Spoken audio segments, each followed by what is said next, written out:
जय श्री राम, जय श्री राम, जय जय श्री राम। तो मेरा नाम है ज्ञानेंद्र कुमार, मैं बायोलॉजी एजुकेटर हूँ। ये जो वीडियो है इसमें हम लोग देखने वाले हैं fungi. Information completely NCERT based होगा। यस, तो चलिए स्टार्ट करते हैं। देखो, फंगाई जो होते हैं वो हेट्रोट्रॉप होते हैं। हेट्रोट्रॉप का मीनिंग क्या है? They depend on other animal, they depend on other organisms for their food. जैसे एनिमल भी हेट्रोट्रॉप होते हैं।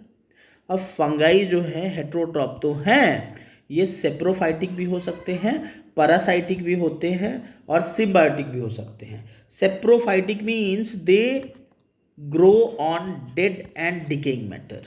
जैसे मॉइस्ट ब्रेड पर ग्रो कर रहे हैं, रोटेन फ्रूट्स जैसे ऑरेंज पर ग्रो कर रहे हैं, तो वो कौन से हैं? सेप्रोफाइटिक ऑर्गेनिज्म है। पैरासाइटिक जो हमारा मस्टर्ड लीफ होता है उसमें एक डिजीज होती है वाइट स्पॉट की। So white spot disease on mustard leaf, ये जिस फंगाई से होता है वो भी पैरासाइटिक होता है, वो पैरासाइटिक होता है। वीट रस्ट डिजीज पक्सीनिया से जो होता है, पक्सीनिया भी पैरासाइटिक फंगाई होता है। फिर कुछ फंगाई जो होते हैं they are living with algae with symbiotic association. जैसे लाइकेन जो होता है, लाइकेन में एल्गी और फंगाई दोनों साथ साथ रहते हैं सिम्बायोटिक एसोसिएशन में। आपकी इस चैप्टर के एंड में लिखा हुआ है कि फंगाई को उस एसोसिएशन में हम लोग माइकोबायोंट कहते हैं और एल्गी को उस एसोसिएशन में हम लोग फाइकोबायोंट कहते हैं। ये माइकोबायोंट जो होता है ना, ये मिनरल्स और न्यूट्रिशन सक करके देता है, एब्जॉर्ब करके देता है, और एल्गी उसको यूज करके फोटोसिंथेसिस करने का काम करता है। तो एल्गी और फंगाई दोनों एक साथ क्या हो गए? लाइकेन हो गए। माइकोराइजा, कई बार क्या होता है कि फंगाई प्लांट्स के साथ रहते हैं सिम्बायोटिक एसोसिएशन में, जिसको माइकोराइजा कहते हैं हम लोग। फाइन। अब अगर हम फंगाई के हैबिटेट की बात करेंगे तो fungi are cosmopolitan. Cosmopolitan means they are living everywhere. क्या ये वाटर में रहते हैं? बिल्कुल रहते हैं। क्या ये लैंड पे रहते हैं? बिल्कुल रहते हैं। क्या ये प्लांट्स में रहते हैं? रहते हैं। एनिमल्स में रहते हैं? रहते हैं। हर जगह रहते हैं, इसलिए इनको हम कहेंगे दे आर कॉस्मोपॉलिटन। लेकिन इनके लिए जो फेवरेबल कंडीशन जो होता है ना, वो वार्म और ह्यूमिड कंडीशन होता है। फाइन। अब फंगाई जो होते हैं बच्चे, फंगाई आर फिलामेंटस, पतले पतले लंबे लंबे थ्रेड की तरह स्ट्रक्चर होते हैं, एक को छोड़ करके। ईस्ट जो होता है वो यूनिसेलुलर ऑर्गेनिज्म है। ईस्ट को छोड़ करके बाकी जितने भी होते हैं वो सारे के सारे कैसे हैं? They are thin long structure. अब जो यूनिसेलुलर है तो होता नहीं है। ये जो फंगाई का थिन फिलामेंटस स्ट्रक्चर होता है ना, उसको हाइफी कहते हैं। फंगाई के थिन फिलामेंटस स्ट्रक्चर को हम क्या कहते हैं? हाइफी कहते हैं। और ये हाइफी मिल करके, बहुत सारे हाइफी मिल करके एक नेटवर्क की तरह स्ट्रक्चर बना लेते हैं। ये जो नेटवर्क की तरह स्ट्रक्चर है ना, इसको कहा जाता है माइसीलियम। तो मैं ये कह सकता हूँ mycelium is network of hyphae. Yes, mycelium is network of hyphae. अब हाइफी जो है, जब आप इसको फर्दर इसमें से हाइफी एक ले करके इसको मैग्नीफाई करके इसको जूम करके माइक्रोस्कोप में देखोगे ना, तो आप ऑब्जर्व करोगे कि जो हाइफी होते हैं वो दो टाइप के होते हैं। एक होता है सेप्टेट हाइफी। सेप्टेट हाइफी में एक रेगुलर इंटरवल पर क्रॉस वाल होता है, और दूसरा जो होता है वो होता है एसेप्टेट हाइफी। एसेप्टेट हाइफी में क्रॉस वाल नहीं होता है, और एसेप्टेट हाइफी में क्रॉस वाल नहीं होता है, इसलिए ये हमको दिखता है मल्टी न्यूक्लिएटेड दिखता है। कैसे दिखता है students? It look like multi nucleated. और ये जो मल्टी न्यूक्लिएटेड दिखता है ना, इसलिए इसको हम कहते हैं सीनोसाइटिक। सीनोसाइटिक अपीयरेंस इसके पास होता है। किस हाइफी के पास होता है? एसेप्टेट हाइफी के पास सीनोसाइटिक अपीयरेंस होता है। अब अगर आप रिप्रोडक्शन की बात करोगे फंगाई की, तो fungi actually reproduce by 3 methods. एक फ्रेगमेंटेशन, दूसरा फिशन, और थर्ड बडिंग। ये आप 10th में ऑलरेडी पढ़ चुके होंगे आप। फ्रेगमेंटेशन क्या होता है? फिशन क्या होता है और बडिंग क्या होता है। लेकिन चले मैं आइडिया दे देता हूँ। देखो फंगाई का हाइफी अगर कई सारे फ्रेगमेंट्स में टूट जाता है और फ्रेगमेंट में टूटने के बाद से हर फ्रेगमेंट से एक नया फंगाई ग्रो होता है, तब हम इस प्रोसेस को कहेंगे फ्रेगमेंटेशन कहेंगे। ठीक है। जब एक फंगाई 2 में फिर 2 4 में ऐसे ये डिवाइड होते चले जाते हैं तो इसे हम फिशन कहते हैं। फाइन। और जब एक फंगाई से एक बड की तरह निकलता है और वो बड पूरी तरह से बड़ा होकर के मैच्योर होकर के अलग हो जाता है, तब हम इसे बडिंग कहते हैं। तो फंगाई जो होते हैं इनका वेजिटेटिव रिप्रोडक्शन जो होता है फ्रेगमेंटेशन, फिशन और बडिंग से होता है। नेक्स्ट है एसेक्सुअल रिप्रोडक्शन। देखो फंगाई जो होते हैं ना, इनका जो एसेक्सुअल रिप्रोडक्शन होता है इसमें ये एक्चुअली स्पोर का फॉर्मेशन करते हैं। तो एसेक्सुअल रिप्रोडक्शन में ये 3 टाइप के स्पोर का फॉर्मेशन करते हैं। एक कोनिडिया, दूसरा स्पोरेंजियोस्पोर और जूस्पोर। ये दोनों क्या है, दे आर एसेक्सुअल स्पोर। और फिर सेक्सुअल स्पोर भी होता है, aplanospore, ascospore and basidiospore. Aplanospore, ascospore and basidiospore, ये सेक्सुअल स्पोर हो गए। देखें ऐसे आप समझते हैं, इस चीज़ को समझते हैं। ये एक माइसीलियम है, माइसीलियम में से एक हाइफी थोड़ा ग्रो होकर के बड़ा हुआ और बड़ा होकर के उसमें एक ऐसा स्ट्रक्चर बना। ये जो इसे स्ट्रक्चर बन रहा है ना, इसको कहेंगे हम फ्रूटिंग बॉडी। और ये जो फ्रूटिंग बॉडी है इसी के अंदर स्पोर का फॉर्मेशन होता है। स्पोर वहाँ से निकलता है और निकलने के बाद से ये स्पोर चारों तरफ फैल करके और जर्मिनेट हो जाता है न्यू फंगाई में। राइट। ऐसे इधर स्पोर का फॉर्मेशन होता है। लेकिन एक बात यहाँ पे देखने वाली है। देखिए जैसे आप ये कोनिडिया देख रहे हो ना, ये कोनिडिया है, इसमें से निकलेगा स्पोर, चारों तरफ फैलेगा। ये क्या है, कोनिडियोस्पोर है। लेकिन कोनिडियोस्पोर जिस फ्रूटिंग बॉडी पर ग्रो करता है उसको कहते हैं हम लोग कोनिडियोफोर। ये जो स्ट्रक्चर देख रहे हो ना, ये कोनिडियोफोर है। लेकिन इसमें से बाहर निकलेगा क्या, इसमें से निकलेगा बाहर कोनिडियोस्पोर, बाहर निकलेगा। समझ रहे हैं आप लोग। इसी तरह से बेसिडियोकार्प फ्रूटिंग बॉडी होती है और बेसिडियोकार्प फ्रूटिंग बॉडी पर बेसिडियोस्पोर का फॉर्मेशन होता है। ये बेसिडियोस्पोर बाहर निकल करके फैल जाता है चारों तरफ। फिर ऐसे ही स्पोरेंजियोफोर फ्रूटिंग बॉडी होती है और इस स्पोरेंजियोफोर में एक स्ट्रक्चर होता है पाउच, जिसको ये जो इसे हम कहते हैं स्पोरेंजियम। और ये जो स्पोरेंजियम होता है इसके अंदर बहुत सारे स्पोरेंजियोस्पोर निकलते हैं यहाँ से बाहर। उसी तरह से एक स्ट्रक्चर बनता है एस्कोकार्प। एस्कोकार्प में एक पाउच की तरह स्ट्रक्चर बनता है जिसको एस्कस कहते हैं और इस एस्कस से बहुत सारे एस्कोस्पोर बाहर निकलते हैं। अच्छा, आप एक चीज़ ऑब्जर्व कर रहे हो क्या कि ये जो कोनिडियोफोर है, कोनिडियोफोर एसेक्सुअल स्पोर होता है ना। स्पोरेंजियोस्पोर भी एसेक्सुअल स्पोर होता है। लेकिन आप देखें ये जो कोनिडिया है, इस कोनिडिया का फॉर्मेशन बाहर की तरफ हो रहा है। लेकिन जो एस्कोस जो हमारा स्पोरेंजियोस्पोर है, इसका फॉर्मेशन एक पैकेज में हो रहा है, एक पाउच में हो रहा है। मतलब यहाँ पर इंडोजीनियस स्पोर का फॉर्मेशन हो रहा है और यहाँ पर एक्सोजीनियस स्पोर का फॉर्मेशन हो रहा है। बेसिडियोस्पोर जो होता है ये भी एक्सोजीनियस स्पोर है और एस्कोस्पोर जो होता है ये इंडोजीनियस स्पोर होता है। अगर आप इतना समझ चुके हो तो आप आगे बिल्कुल ही क्लियर रहोगे। अगर बाहर स्पोर का फॉर्मेशन हो तो वो एक्सोजीनियस स्पोर, जैसे कोनिडियोस्पोर, बेसिडियोस्पोर। और अगर पाउच के अंदर स्पोर का फॉर्मेशन हो तब हम उसे कहेंगे इंडोजीनियस स्पोर। चलिए फिर बात करते हैं हम इनके एसेक्सुअल रिप्रोडक्शन की बात। देखो जब तक आप ये टॉपिक्स नहीं समझोगे ना तब तक आप आगे क्लियर नहीं हो पाएगा। तो चलिए टॉपिक्स को समझते हुए चलते हैं। ये देखिए, ये कोनिडियोफोर है, इस कोनिडियोफोर में से कोनिडिया निकला और कोनिडिया निकल करके ये चारों तरफ जा करके फैल गया और फैलने के बाद से हर कोनिडिया से नया फंगाई बन गया। ऐसे तो ये सेक्सुअल रिप्रोडक्शन होता है। अगर सेक्सुअल रिप्रोडक्शन की बात करते हैं वो इंटरेस्टिंग है। देखें, पहले तो जो हाइफी होता है उस हाइफी से गैमेट का फॉर्मेशन होता है।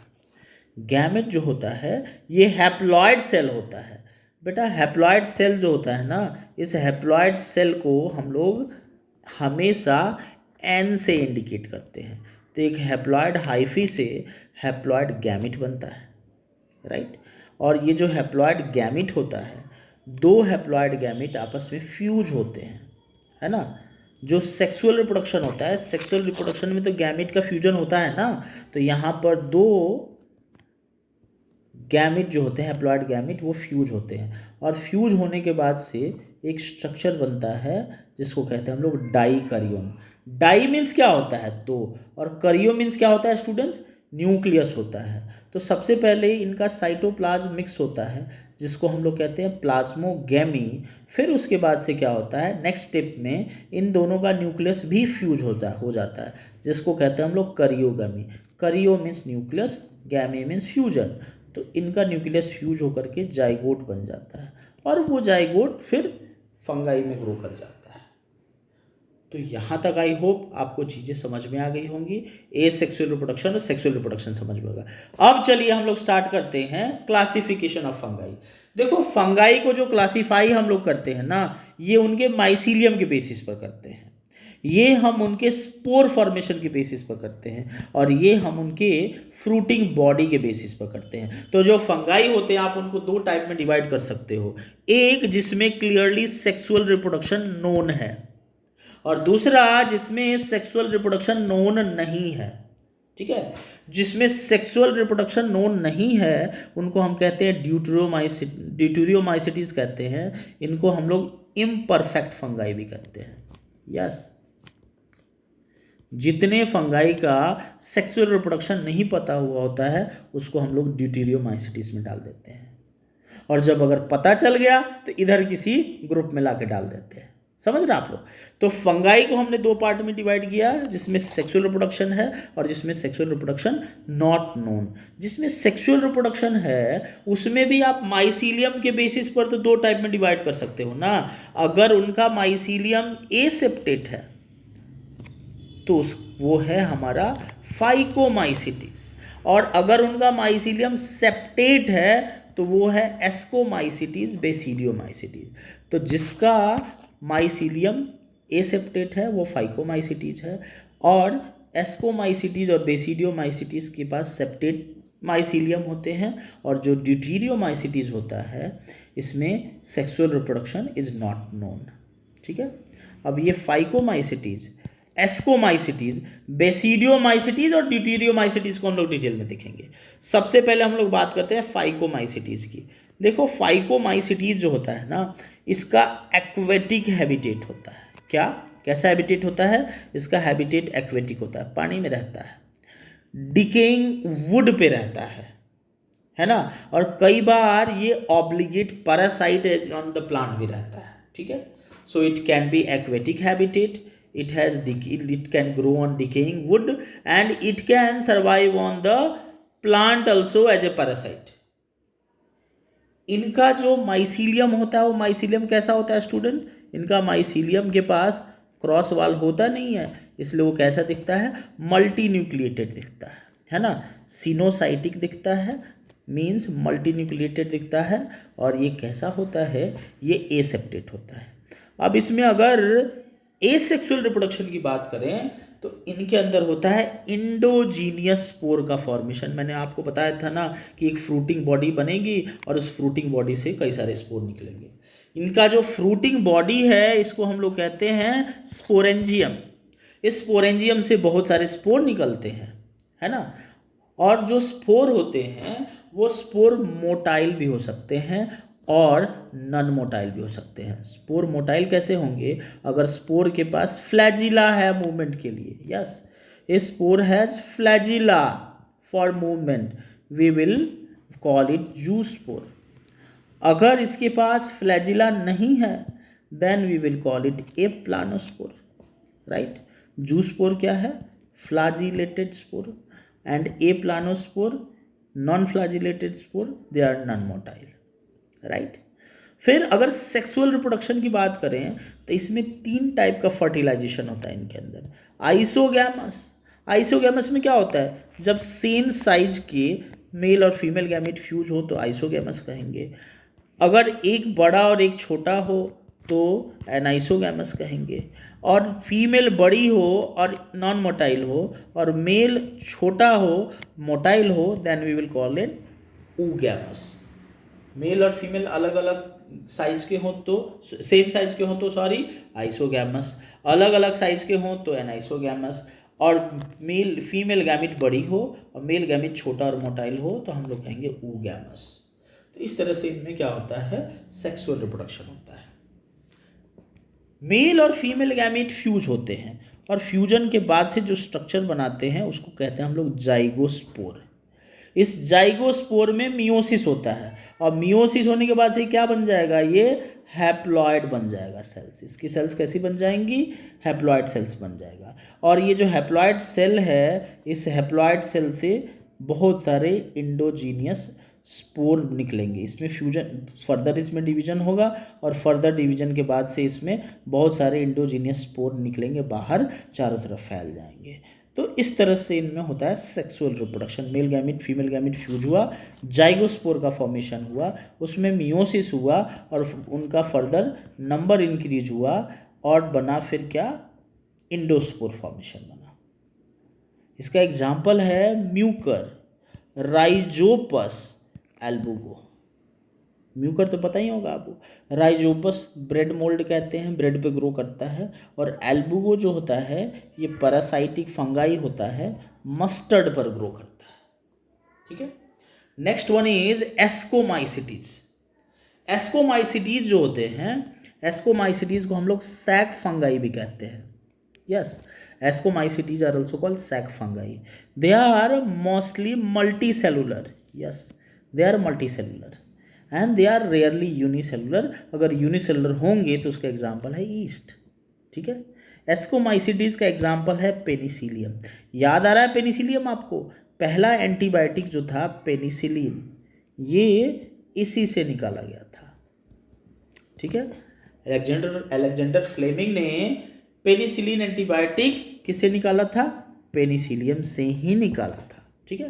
They are ascomycetes. Now this ascomycetes can be saprophytic. Saprophytic ये हो सकते हैं लोग, ये डिकम्पोजर्स भी हो सकते हैं, ये पैरासाइटिक भी हो सकते हैं और ये कोप्रोफिलिक भी हो सकते हैं। कोप्रोफिलिक मीन्स डंग पर, काउ डंग पर, गोबर पर ग्रो करने वाले कोप्रोफिलिक हो सकते हैं, ठीक है। इनका माइसीलियम जो होता है वो ब्रांच्ड होता है और उसमें क्रॉस वॉल होता है, मीन्स वो सेप्टेट होता है। माइसीलियम मीन्स का कैसा होता है स्टूडेंट? सैक फंगाई का माइसीलियम कैसा होता है? सैक फंगाई का जो माइसीलियम होता है वो सेप्टेट होता है, उसका हाइफी सेप्टेट होती है, ठीक है। अब ये 3 वे में रिप्रोडक्शन करते हैं। एक वेजिटेटिव रिप्रोडक्शन करते हैं। वेजिटेटिव रिप्रोडक्शन में बडिंग, फ्यूजन और फ्रेगमेंटेशन होता है। बडिंग, फ्यूजन, फ्रेगमेंटेशन होता है, राइट। फिर जो वेजिटेटिव रिप्रोडक्शन के बाद से अगर आप इनमें ए सेक्सुअल रिप्रोडक्शन देखोगे तो ए सेक्सुअल रिप्रोडक्शन में इनके पास भी कोनिडिया का फॉर्मेशन होता है और ये कोनिडिया एक्सोजीनियस स्पोर है। अगर आपको याद हो तो मैंने बताया है, कोनिडियोफोर पर ग्रो करता है और कोनिडिया चारों तरफ फैल जाता है। फिर यहाँ पर सेक्सुअल रिप्रोडक्शन भी होता है। सेक्सुअल रिप्रोडक्शन में इनके अंदर एस्कोस्पोर का फॉर्मेशन होता है। एस्कोस्पोर याद कीजिए, ये कौन सा स्पोर है? ये इंडोजीनियस स्पोर है ना। यहाँ पर एस्कस का फॉर्मेशन होता है और इस एस्कस के अंदर बहुत सारे स्पोर बनते हैं जिसको कहते हैं हम लोग एस्कोस्पोर्स, राइट। इसका एग्जाम्पल क्या क्या है? इसका एग्जाम्पल है क्लेबिसेप्स, इसका एग्जाम्पल है एस्परजिलस, इसका एग्जाम्पल है न्यूरोस्पोरा। न्यूरोस्पोरा जो होता है इसमें जेनेटिक्स और बायोकेमिस्ट्री में बहुत सारा काम किया गया है रिसर्च में इसमें। एस्परजिलस नाइगर से कई सारे रेस्पिरेटरी ट्रैक्ट के डिजीज होते हैं। मोरल एंड ट्रफेल्स को खाया जाता है। और क्लेविसेप्स, राइट, ये किसके एग्जाम्पल हो गए? ये एग्जाम्पल हो गए हमारे एस्कोमाइसिटीज के। एस्कोमाइसिटीज के बाद से नेक्स्ट आता है बेसिडियोमाइसिटीज। देखो बेसिडियोमाइसिटीज जो होते हैं ना, इनके एग्जाम्पल है मशरूम। खाते जरूर होंगे आप लोग, है ना। तो ये जो मशरूम होता है, ये मशरूम क्या होता है भाई? ये होता है हमारा बेसिडियोमाइसिटीज होता है। ब्रैकेट फंगाई और पफ बॉल, ये सारे के सारे बेसिडियोमाइसिटीज में आते हैं। ये कहाँ ग्रो करते हैं? They grow on soil, tree stump और in plant as a parasite, right. इनका माइसीलियम जो होता है वो ब्रांच्ड होता है, सेप्टेट होता है। सेप्टेट मीन्स क्या? इसमें क्रॉस वॉल होता है, राइट। और इनमें रिप्रोडक्शन कैसा होता है? इनमें फ्रेगमेंटेशन के थ्रू रिप्रोडक्शन होगा, जो वेजिटेटिव रिप्रोडक्शन है। इसके अलावा इनके अंदर सेक्सुअल रिप्रोडक्शन भी होगा। सेक्सुअल रिप्रोडक्शन में क्या होगा कि दो हाइफी जो है वो आपस में फ्यूज होंगे, और फ्यूज होने के बाद से क्या होगा? डाइकैरियोन का फॉर्मेशन होगा, है ना। और डाइकैरियोन जो है इससे बेसिडियम का फॉर्मेशन होगा, फाइन। और फिर ये जो डिप्लॉयड सेल हैं, इन डिप्लॉयड सेल के अंदर मियोसिस होगा, और मियोसिस के बाद से इसमें बेसिडियोस्पोर का फॉर्मेशन होगा। एक बार और समझ लेते हैं। दो हाइफी फ्यूज करेंगे, तो जितने भी सेल्स हैं वो क्या हो जाएंगे? दो न्यूक्लियस आ जाएगा ना हर सेल में। तो ये डाइकैरियोन स्टेज हो गया। इस डाइकैरियोन स्टेज के बाद से भाई एक जो था, एक था हैप्लॉइड, ये भी हाइफी हैप्लॉइड था। अब डाइकैरियोन हो गए। डाइकैरियोन के बाद से जब इनका न्यूक्लियस फ्यूज हो गया तो ये डिप्लॉयड हो गया ना। तो डिप्लॉयड के अंदर होगा फिर मियोसिस होगा। जब इनके न्यूक्लियस फ्यूज हो जाएंगे, करियोगमी हो जाएगा, फिर इनके अंदर मियोसिस होगा, और मियोसिस के बाद से बनेंगे बेसिडियोस्पोर, जो एक्सोजीनियस स्पोर होते हैं। इनका एग्जाम्पल है Agaricus mushroom, Ustilago smut, Puccinia rust. Yes, next one is deuteromycetes. देखो ड्यूटीरियोमाइसिटीज जो होता है ना, इसको हम कहते हैं फंगाई इम्परफेक्टाई भी कहते हैं। क्यों? क्योंकि इनके अंदर सेक्सुअल रिप्रोडक्शन नहीं ऑब्जर्व किया गया है। मैंने स्टार्टिंग में ही बताया था कि इनके अंदर अगर सेक्सुअल रिप्रोडक्शन देख लिया जाता है तो इनको इस ग्रुप से बाहर निकाल देते हैं। No sexual reproduction. कौन सा रिप्रोडक्शन होता है इनके अंदर? वेजिटेटिव रिप्रोडक्शन होता है, फ्रेगमेंटेशन होता है, एसेक्सुअल रिप्रोडक्शन होता है, कोनिडिया फॉर्मेशन होता है। और इनका जो माइसीलियम होता है वो ब्रांच्ड होता है और सेप्टेट होता है, right. Some members are saprophytic, some members are parasitic. They can be are decomposer and they have very important role in mineral cycling. इनका एग्जाम्पल है ट्राइकोडर्मा, इनका एग्जाम्पल है कॉलिटोट्रिकम, इनका एग्जाम्पल है अल्टरनेरिया। यस, तो इस वीडियो में हमने फंगाई का जो एनसीईआरटी का इन्फॉर्मेशन है उसको डिटेल में देख लिया। बाकी देखेंगे नेक्स्ट वीडियो में।